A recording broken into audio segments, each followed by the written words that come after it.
번역 사도신경으로 신앙 고백하겠습니다. 저는 전능하신 아버지 하나님 천지의 창조주를 믿습니다. 저는 그분의 유일하신 아들 우리 주 예수 그리스도를 믿습니다. 그분은 성령으로 잉태되어 동정녀 마리아에게서 나시고 본디오 빌라도에게 고난을 받아 십자가에 못 박혀 죽으시고 장사된 지 사흘 만에 죽은 자 가운데서 다시 살아나셨으며 하늘에 오르시어 전능하신 아버지 하나님 우편에 앉아 계시다가 거기로부터 살아있는 자와 죽은 자를 심판하러 오십니다. 저는 성령을 믿으며 거룩한 공교회와 성도의 교제와 죄를 용서받는 것과 몸의 부활과 영생을 믿습니다. 아멘. 거룩하신 하나님 아버지 감사합니다. 간밤에도 편히 쉬게 해주시고 새벽에 기도하는 자리에 불러주시니 감사합니다. 이 시간 저희들 마음 중심으로 주님을 경외하게 하여 주시옵소서. 예수님 이름으로 기도드리옵나이다. 아멘. 찬송가 516장입니다.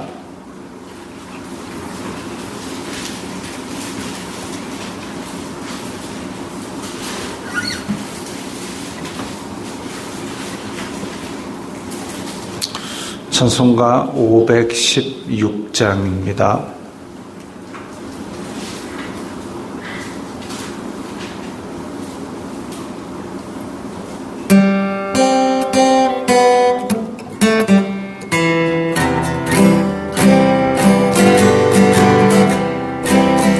옳은 길 따르라 의의 길 세계 만민의 참된 길 이 길 따라서 살기를 온 세계에 전하세. 만 백성이 나갈 길 밤 지나고 동튼다. 환한 빛 보아라 저 빛. 주 예수의 나라 이 땅에 곧 오겠네 오겠네. 주 예수 따르라 승리의 주. 세계 만민이 나아갈 길과 진리요 참 생명. 내 참검을 부수고 나 따르라 화평화. 밤 지나고 동튼다. 환한 빛 보아라 저 빛. 주 예수의 나라 이 땅에 곧 오겠네 오겠네. 놀라운 이 소식 알리어라. 세계 만민을 구하려 내 주 예수를 보내신 참 사랑의 하나님. 만 백성이 따를 길 밤 지나고 동튼다. 환한 빛 보아라 저 빛. 주 예수의 나라 이 땅에 곧 오겠네 오겠네. 고난 길 헤치고 찾아온 길 많은 백성을 구한 길 모두 나와서 믿으면 온 세상에 마침내 이 진리에 살겠네. 밤 지나고 동튼다. 환한 빛 보아라 저 빛. 주 예수의 나라 이 땅에 곧 오겠네 오겠네.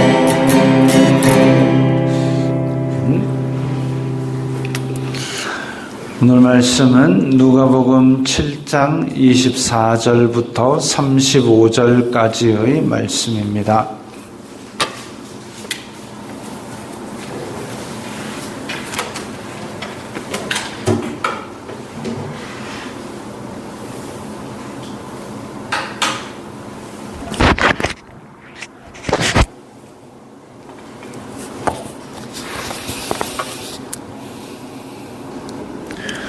누가복음 7장 24절부터 35절까지의 말씀 함께 읽겠습니다. 요한이 보낸 자가 떠난 후에 예수님께서 무리에게 요한에 대하여 말씀하시되 너희가 무엇을 보려고 광야에 나갔더냐? 바람에 흔들리는 갈대냐? 그러면 너희가 무엇을 보려고 나갔더냐? 부드러운 옷 입은 사람이냐? 보라, 화려한 옷을 입고 사치하게 지내는 자는 왕궁에 있느니라. 그러면 너희가 무엇을 보려고 나갔더냐? 선지자냐? 옳다. 내가 너희에게 이르노니 선지자보다도 훌륭한 자니라. 기록된 바 보라, 내가 내 사자를 내 앞에 보내노니 그가 내 앞에서 내 길을 준비하리라 한 것이 이 사람에 대한 말씀이라. 내가 너희에게 말하노니 여자가 낳은 자 중에 요한보다 큰 자가 없도다. 그러나 하나님의 나라에서는 극히 작은 자라도 그보다 크니라 하시니 모든 백성과 세리들은 이미 요한의 세례를 받은지라. 이 말씀을 듣고 하나님을 의롭다 하되 바리새인과 율법 교사들은 그의 세례를 받지 아니하므로 그들 자신을 위한 하나님의 뜻을 저버리니라. 또 이르시되 이 세대의 사람을 무엇으로 비유할까? 무엇과 같은가? 비유하건대 아이들이 장터에 앉아 서로 불러 이르되 우리가 너희를 향하여 피리를 불어도 너희가 춤추지 않고 우리가 곡을 하여도 너희가 울지 아니하였다 함과 같도다. 세례 요한이 와서 떡도 먹지 아니하며 포도주도 마시지 아니하매 너희 말이 귀신이 들렸다 하더니 인자는 와서 먹고 마시매 너희 말이 보라, 먹기를 탐하고 포도주를 즐기는 사람이요 세리와 죄인의 친구로다 하니 지혜는 자기의 모든 자녀로 인하여 옳다 함을 얻느니라. 아멘. 세례 요한이 제자가 예수님께 메시아에 대해서 물어본 다음에 그 자들이 떠난 후에 예수님께서 요한에 대하여 말씀하셨습니다. 너희가 무엇을 보려고 광야에 나갔더냐? 세례 요한이 광야에서 복음을 전하고 세례를 주고 할 때에 사람들이 많이 모였는데 뭐하러 광야까지 와서 세례 요한을 보러 왔느냐 이거죠. 흔들리는 갈대냐? 흔들리는 갈대 보러 광야에 나가는 사람은 없습니다. 그게 광야까지 나간다는 것은 뭔가 그까지 나갈 만한 어려움을 능가하는 그 무언가 덕이 되기 때문에 이익이 되기 때문에 나가는 것이지 흔들리는 갈대 보러 그까지 갈 이유가 없다 이거죠. 그러면 너희가 무엇을 보려고 나갔더냐? 부드러운 옷 입은 사람이냐? 부드러운 옷이라고 해놨지만 화려한 옷 이런 것을 이야기하는 거죠.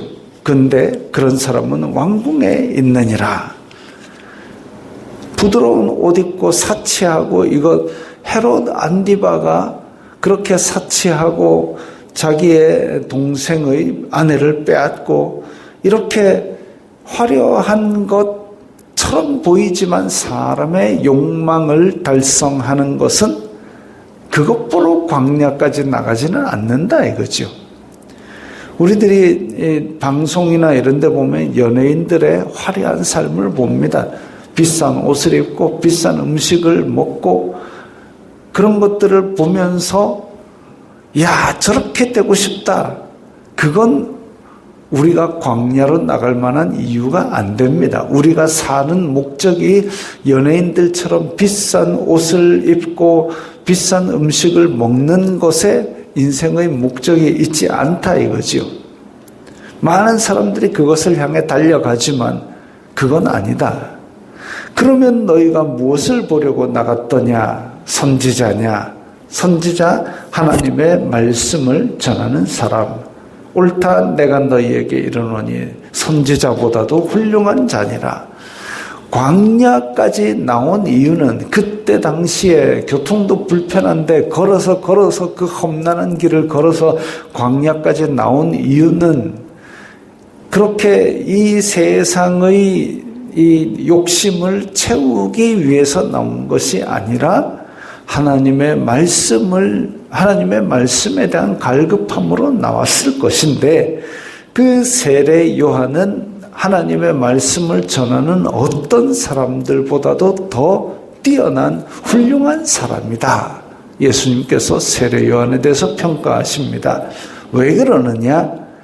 다른 선지자들은 머나 먼 길을 말씀하였지만 이 세례 요한은 메시아의 길을 준비하였기 때문에, 그래서 구약의 선지자들이 모두 이야기했던 그 예언의 성취되는 것을 이제 물꼬를 탁 터버린 그 정점에 있는 사람이기 때문에, 그래서 선지자보다도 훌륭한 자이고 요한보다 큰 자가 없다라고 그렇게 평가하셨습니다.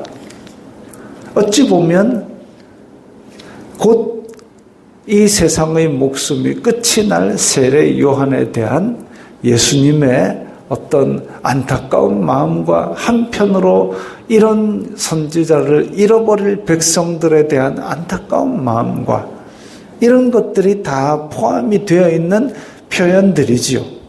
그러나 하나님의 나라에서는 극히 작은 자라도 그보다 크니라 하시니, 하나님의 나라는 우리의 머리로 재단할 수 있는 그런 게 아니라 지극히 놀라운 하나님의 사랑의 정점이 실현된 것이기 때문에, 그래서 옛 언약의 끝에 있는 세례 요한, 아무리 여자가 낳은 자보다 가장 위대한 세례 요한이라 할지라도 그는 하나님의 나라에서는 극히 작은 자보다 못한 자입니다. 왜? 새 언약의 백성들은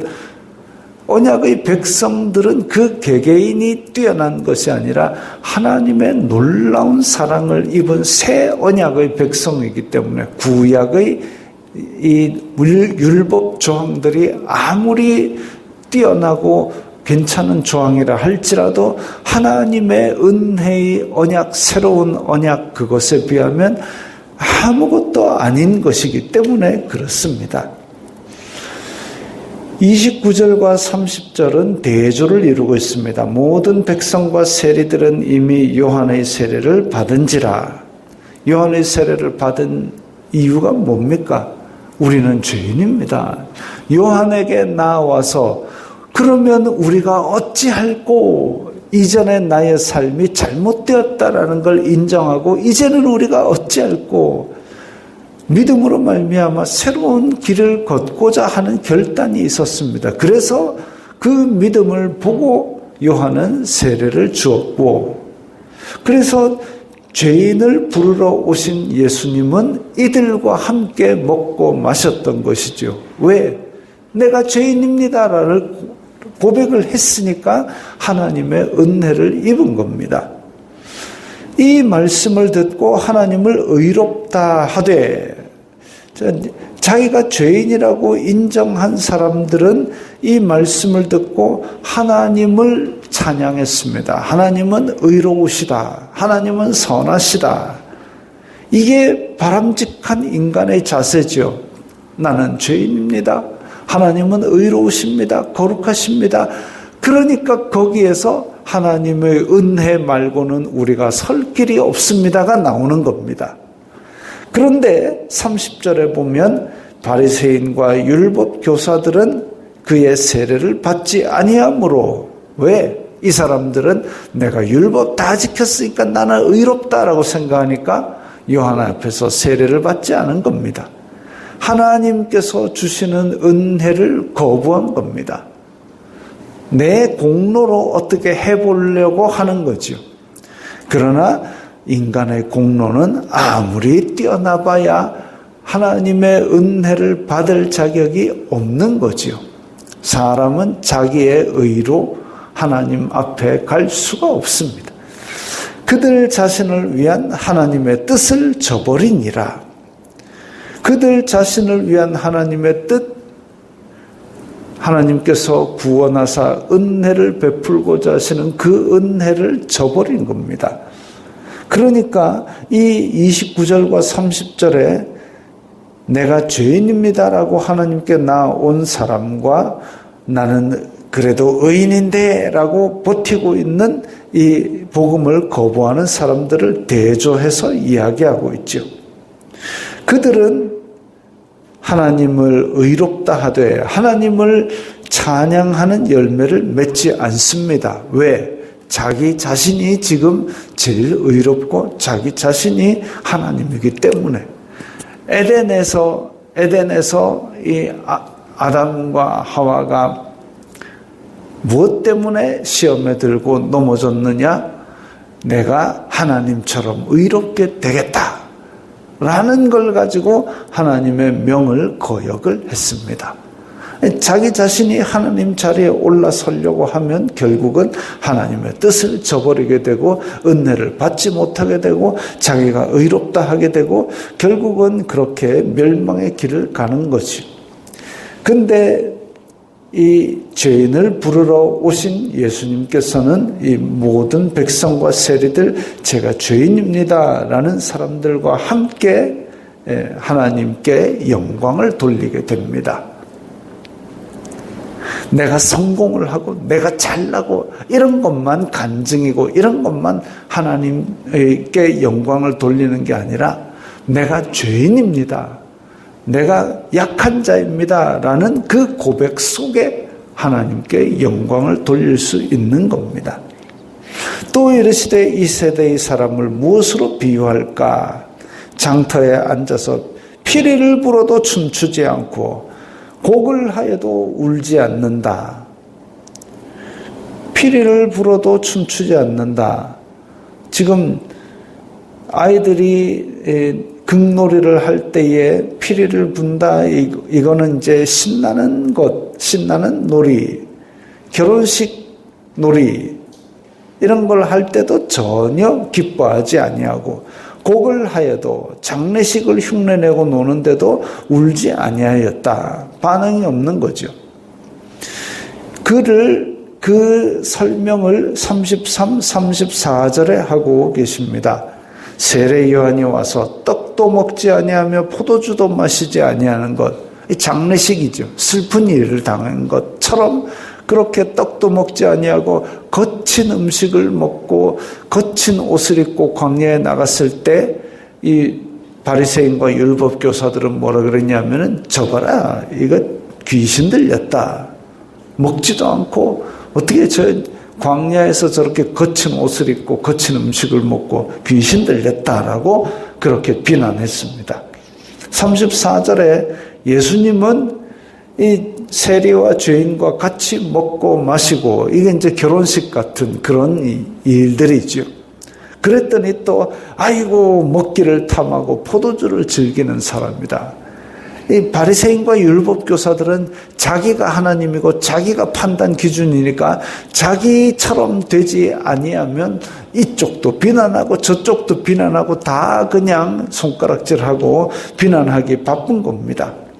그렇게 이 세례 요한도 예수님도 하나님의 은혜를 전하기 위해서 왔지만 그들은 그 자신을 위한 하나님의 뜻을 거부하고 비난하고 비판하고 정죄하기만 하고 정작 자기는 전혀 변화하지 않고 회칠한 무덤처럼 껍데기만 그렇게 하지 마음 중심은 하나님에게서 떠나 있었던 것이죠. 지혜는 자기의 모든 자녀로 인하여 옳다함을 얻느니라. 자기의 모든 자녀라는 것은 그 행동입니다. 자기의 마음속에 지혜가 있으면 그 행동의 열매들이 이제 지혜가 바른 지혜인지 틀린 지혜인지 그것을 판단할 수 있게 해주는데, 앞에서도 나무는 그 열매를 보아서 그 나무가 어떤 나무인지를 알듯이 지혜는 그 행동으로 말미암아 옳다함을 얻습니다. 그런데 예수님은 많은 사람들이 그 복음을 받아듣고 하나님을 의롭다, 하나님께 영광을 돌렸습니다. 예수님께서 병자를 고쳤을 때 하나님은 의로우시다라는 고백을 하나님께 영광을 돌렸는데, 바리새인과 율법 교사들의 행동을 보면서 그들의 삶으로 하나님께 영광을 돌리지 않았습니다. 그렇다면 어떤 나무인지는 명확하지요. 남들을 정죄하는 바리새인과 율법 교사들의 삶이 아니라 진짜 옳았던 것은 세례 요한이나 예수님 같은 삶이었다라고 우리는 알 수 있습니다.